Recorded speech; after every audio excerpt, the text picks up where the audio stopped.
सांगा मला, मग मी त्याच्यावर उत्तर देतो. दोन्ही मिक्स केले ते. प्रीमियम वेगळा विषय, नाला वेगळा विषय.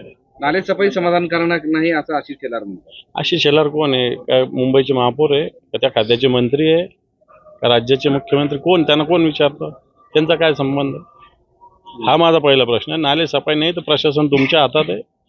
तुमच्या पक्षाचं सरकार या महाराष्ट्रात, प्रशासनाला जाब विचारा.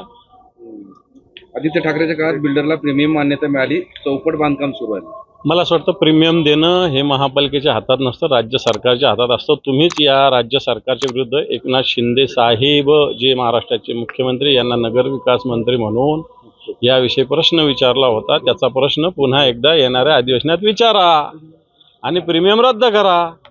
डोंबिवलीत 8 लोकांचा मृत्यू झाला, कोण जबाबदार आहे? आणि अजून मृत्यू होऊ शकतात, बरेच गंभीर जखमी आहेत. डोंबिवलीमध्ये जो ॲक्सिडेंट झालेला आहे, खरं तर बॉयलर आणि रिॲक्टर हे दोन विषय महत्त्वाचे. औद्योगिक सुरक्षेमध्ये सरकारचं डिश नावाचा एक विभाग आहे जे औद्योगिक कामगार सुरक्षा विभाग बघतं. अतिशय ढिसाळ बिनकामाचं हे विभाग आहे. यांना कंपनीचे मॅनेजमेंट गेटच्या आतमध्ये सुद्धा येऊ देत नाही. त्यांच्याकडे ही सुरक्षिततेचा विषय आहे.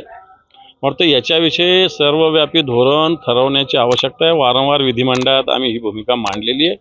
मागच्या 1-2 वर्षामध्ये महाराष्ट्रामध्ये ठिकठिकाणी बॉयलर आणि रिॲक्टरच्या स्फोटाच्या अनेक घटना घडलेल्या आहे आणि याच्यात निष्पाप जीवाचा बळी गेला. मला वाटतं सरकार याला जबाबदार आहे.